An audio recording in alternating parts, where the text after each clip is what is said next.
il y a Pêcheur d'étoiles qui est sorti, mais il y a aussi Bossa Nova, la grande aventure du Brésil, qui est sorti il y a très peu de temps. C'est le dernier sorti. Il y a 15 jours. Oui, voilà, il y a une quinzaine de jours.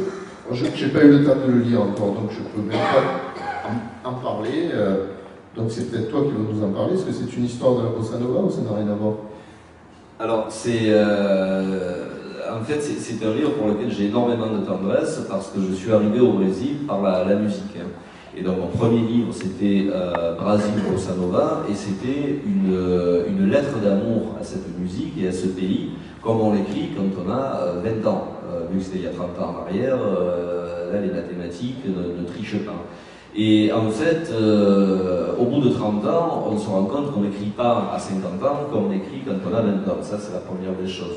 Et puis, la lettre d'amour qu'on écrit à une jeune fille quand on a 20 ans, et qu'on passe 30 ans avec elle, on se rend compte que la jeune fille a toujours autant de qualités, si ce n'est plus, mais qu'elle a aussi quand même des vices cachés et bien cachés.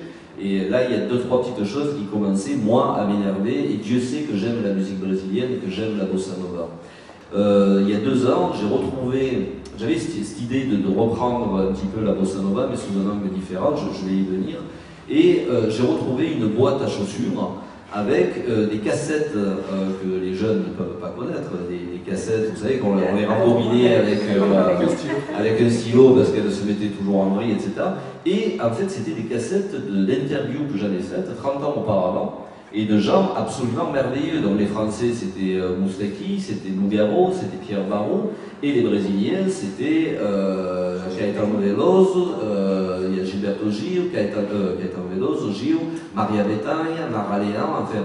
Et donc, je me suis retrouvé avec ces interviews qui, à l'origine, étaient déjà inutilisables parce que je n'avais pas les moyens. Ça aussi, si vous avez dans votre entourage des gens qui ont 20-22 ans, qui veulent partir au Brésil ou qui ont un autre rêve mais qui ont besoin d'un petit peu d'argent pour le réaliser, si j'avais eu un petit peu d'argent, j'aurais essayé de prendre un Walkman qui enregistre autre chose que le bruit ambiant. Mais en bidouillant sur les cassettes que j'ai retrouvées, donc vraiment ça a été pour moi comme si j'ouvrais un cadeau de Noël. C'était vraiment audible, donc j'ai poussé les aigus au maximum, j'ai diminué les basses et j'ai réussi à entendre ce que disaient les morts. Parce que ces gens-là, à part Caetano, Nara Leão est morte, Pierre Barrault hélas nous a quittés, Nougaro est parti, Moustaki, je parle que des Français vu qu'on est en France. Et donc, je me suis retrouvé avec tout ça, j'en ai écouté certaines, je me suis dit, mais tu avais vraiment 20 ans quand tu as écrit ton livre, parce que tu n'as utilisé que de 10 à 20% de l'interview. Donc, c'est 80% d'interviews totalement inédites.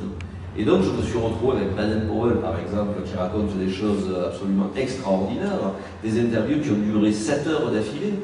Toutes étaient sous le signe de la bière ou de la macogne, parce que ça fumait beaucoup, ça buvait beaucoup, et on n'avait pas d'obligation d'être politiquement correct. Et donc, j'ai écrit à nouveau cette grande lettre d'amour au Brésil, mais en pointant quand même les choses qui m'énervent.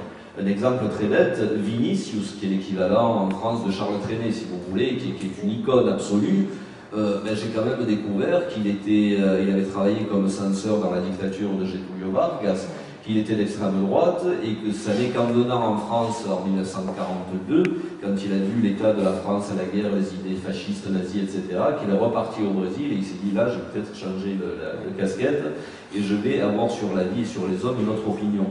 J'ai essayé de raconter un autre portrait de Vinicius, tout en disant que c'est certainement le meilleur poète de la musique brésilienne de tous les temps, avec sans doute Chico Buarque et Caetano Veloso.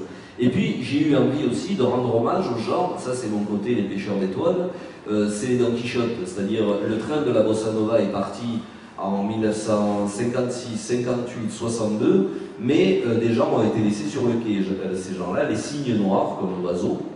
Et ces gens-là ont été laissés sur le quai alors qu'ils ont participé à la construction de la bossa nova. Pourquoi? Parce qu'il y en a un qui s'appelait Johnny Hart, qui était un véritable génie du piano, mais qui avait 2 gros défauts pour le Brésil bien pensant de cette époque. C'est qu'il était nègre, au sens de négritude, je pèse mes mots, et qu'il était homosexuel. Et ça, c'était absolument insupportable pour les canons de l'époque. Je parle de Norma Bengel, une femme, parce qu'une femme à l'époque pouvait chanter, c'était Astrud Gilberto ou Mara Leão, il fallait qu'elle murmure, qu'elle gazouille, et surtout qu'elle ne donne pas son avis sur le monde tel qu'il va. Et donc, Norma Bengel, elle a enregistré en 1959 le premier disque, pour moi, de bossa nova, en tout cas de chant parlé, fait par une femme, à 6 mois à peu près, Patricia se me reprendra sans doute si je fais des erreurs, après la sortie de Cheia de Saudade de João Gilberto. Mais le problème de Norma Bengel, c'est que c'était une femme, c'est qu'elle ne faisait aucun mystère de ses avortements, et qu'elle disait volontiers qu'elle se mariait et qu'elle divorçait, et qu'elle aimait autant les hommes que les femmes. Donc ça, c'est insupportable pour les canons bien pensants. Et puis il y a Baden-Powell qui pour moi est le plus grand guitariste de tous les temps, vraiment, c'est le Paganini de la guitare, c'était un mec qui m'a permis le premier de rentrer dans le Brésil, dans son histoire, par cette fameuse interview de 7 heures qu'il m'a donnée. Et Baden-Powell, lui, avait 2 défauts, c'est qu'il était métis, il avait les 300 du Brésil qui coulaient dans ses veines, l'Indien, l'Africain et l'Européen, et surtout, il était de Varessai, c'est-à-dire d'un faubourg très pauvre du Brésil, et vu que la bossa nova a été inventée dans la zone sud du Brésil, la zone la plus riche, Baden-Powell a été laissé de côté en 62 quand le train pour le succès international est parti et a atterri la première fois en 62 au Carnegie Hall de New York. Blaise Cendrars, comme tu le disais, c'est quand même une personnalité de la littérature qui a vu peut-être un petit peu plus loin que les autres. Est-ce que c'est parce qu'il est passé partout finalement, parce qu'il a tellement voyagé lui aussi? Il est passé à Marseille aussi d'ailleurs. Il est allé en Russie, il est allé en Amérique du Sud. Et pourtant c'est quelqu'un qui n'est pas si connu que ça aujourd'hui. Alors la trajectoire de Blaise Cendrars, moi je la trouve absolument merveilleuse. D'abord il n'est pas français, il est suisse. Et c'est le fils d'un inventeur fou qui a inventé 3 milliards de choses qui toutes, un petit peu comme dans l'histoire des Gremlins, le père est un inventeur et ça foire à chaque fois. Et donc Blaise Cendrars, pour moi, c'est le plus grand menteur au monde.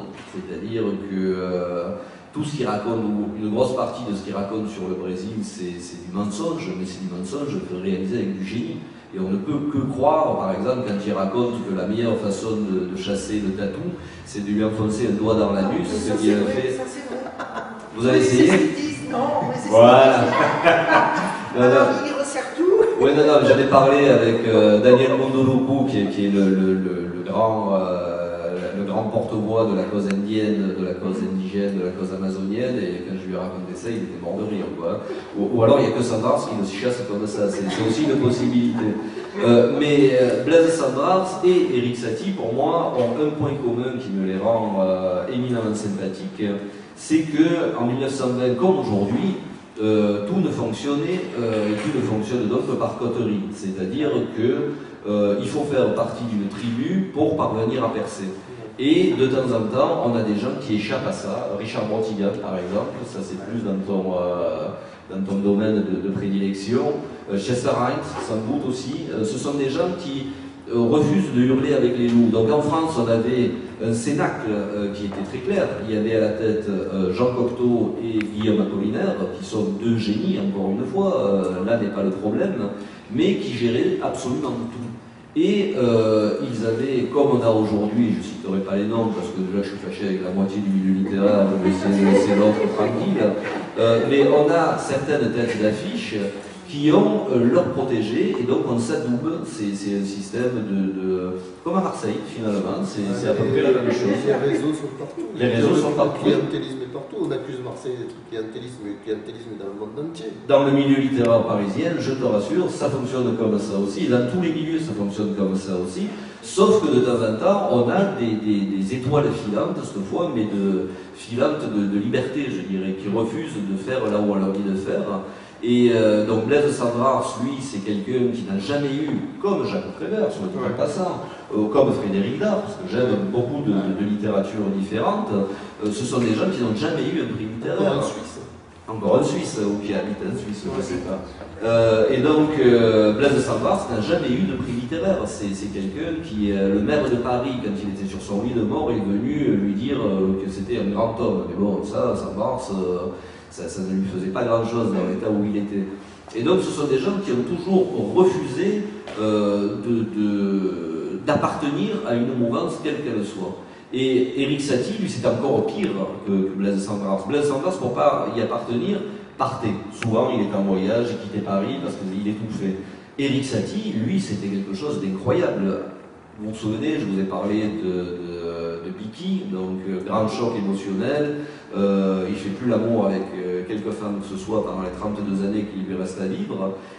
Déménage, alors en plus c'est très amusant parce qu'il trouve un appartement crasseux à Arcueil-Cachan qui lui est refilé par Bibi la Purée, qui était une espèce d'ivrogne absolue qui s'est assommé à coups d'absinthe et qui avait un truc d'ailleurs extraordinaire, c'est pour taper du pognon, Bibi la Purée, attraper les gens, souvent les couples venus de province, se voyaient avec le gros ventre, etc. Et il avait toujours un parapluie à la main, il voulait leur vendre des parapluies et les gens, quand il faisait plein soleil, ils disaient non, c'est pourquoi j'aurais un parapluie, et là ils étaient morts. Parce qu'ils avaient répondu à Bibi la Purée, et il les a interrompés, et pour avoir la paix, il lui donnait un peu d'argent.